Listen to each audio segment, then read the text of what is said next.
আসসালামু আলাইকুম। আমি আজকে আপনাদের আরেকটা নতুন রেসিপি নিয়ে হাজির হয়েছি।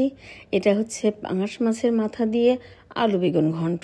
এটা অনেকে খান নাকি আমি জানি না, কিন্তু আমরা খাই। এটা অনেক টেস্টি খাবার। এই জন্য প্রথমে আমি পাঙাশ মাছের মাথাগুলো খুব সুন্দর করে পরিষ্কার করে ধুয়ে হলুদ লবণ দিয়ে মাখিয়ে রাখছি। আর আপনাদের দেখাই দিচ্ছি আমি এখানে আলু এবং বেগুন নিয়েছি। তো প্রথমে আলুগুলো ছিলে আমি এভাবে সুন্দর করে কেটে নিচ্ছি। আপনাদের দেখাই দিচ্ছি আপনারা কিভাবে কাটবেন। আপনারা বটিতে বা চাকুতে যে যেভাবে পারেন কেটে নেবেন। তো এই দেখেন আপনাদের দেখাই দিচ্ছি আলুটা কীভাবে, ঠিক একই রকম সাইজ করে আমার বেগুনটাও কাটতে হবে। তো বেগুনটাও আমি আপনাদের দেখাই দিচ্ছি। তো এইগুলো যখন আমার কাটা হয়ে যাবে তখন আমি এক সাইডে রেখে দিয়ে আমি তারপর হচ্ছে কড়াইতে তেল দিয়ে দিব। আপনাদের দেখাই দিলাম বেগুনটা কেমন হয়েছে কাটা। তো এখন আমি কড়াইতে তেল দিয়ে দিছি পরিমাণ মতো, একটু বেশি তেলই লাগবে এখানে, কারণ আমার ঘন্টটা হবে তো একটু ঘন্টার উপর তেল ভাসলে একটু ভালো লাগে। তো আমি এখানে দিয়ে দিলাম 3টা এলাচ, দারচিনি আর তেজপাতা। ওটা হালকা নেড়ে নিয়ে আমি দিয়ে দিলাম এর মধ্যে পেঁয়াজ এবং মরিচটা একটু বেশি পরিমাণ দিয়েছি, কারণ এই ঘন্টটা একটু ঝাল ঝাল হলে বেশি ভালো হয়।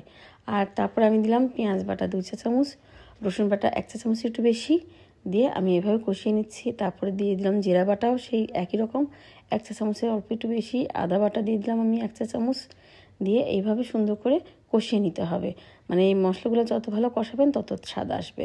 এখন দিয়ে দিলাম আমি হলুদের গুঁড়া এবং পরিমাণ মতো লবণ। আমি এখানে 1.5 চা চামচ লবণ দিয়েছি। তারপরে দিয়ে দিচ্ছি আমি এখানে মরিচের গুঁড়ো 1 চা চামচের মতন দিয়ে এখন আবার একটু কষিয়ে নিচ্ছি। এখন অল্প সামান্য পানি দিয়েও এটাকে কষিয়ে নিব। এই মশলাটা খুব বেশি একটু ভালো করে কষিয়ে নিতে হবে।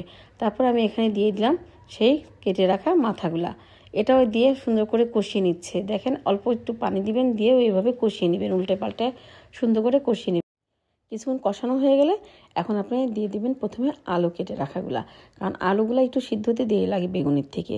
তাই জন্য আপনারা প্রথমে আলু দিয়ে দিবেন। আলুটা এভাবে সুন্দর করে ওর মশলার সঙ্গে মাথার সঙ্গে একটু কিছুক্ষণ কষিয়ে নিলেই হবে।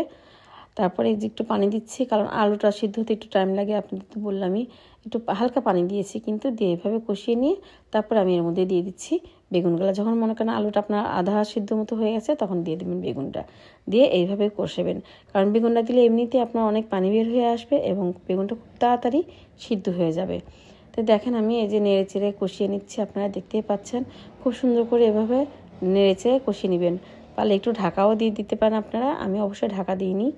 তো এইভাবে দেখেন আমরা কষাই নিয়ে হয়ে গেল, যখন বেগুনটাও মেরে গিয়েছে আলুটাও, তখন এই যে আমি পানি দিয়ে দিচ্ছি। পানিটা দিবেন আপনি এমনভাবে যেন আলু আর বেগুনটা পুরোপুরি সিদ্ধ হয়ে ঘাটা হয়ে যায়।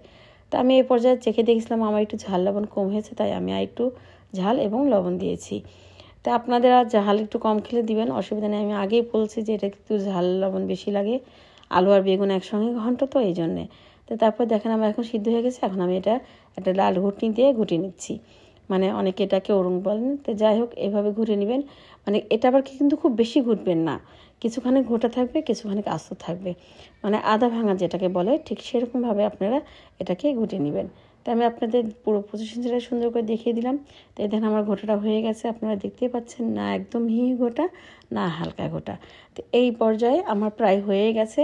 আমি নামানোর আগ দিয়ে এর মধ্যে দিয়ে দেবো একটু জিরা ভাজা গুঁড়া আর সামান্য একটু গরম মশলা গুঁড়া। তো দিয়ে এটা হচ্ছে আপনারা নামাই নেবেন। এটা কিন্তু হচ্ছে অপশনাল, গরম মশলার জিরা ভাজা গুঁড়াটা আপনারা দিলেও দিতে পারেন, না দিলেও না দিতে পারেন, কারণ প্রথমেই দেওয়া হয়ে গেছে। কিন্তু এটা দিলে ফ্লেভারটাও আর একটু ভালো আছে এবং টেস্টটাও আরও অনেক ভালো লাগে।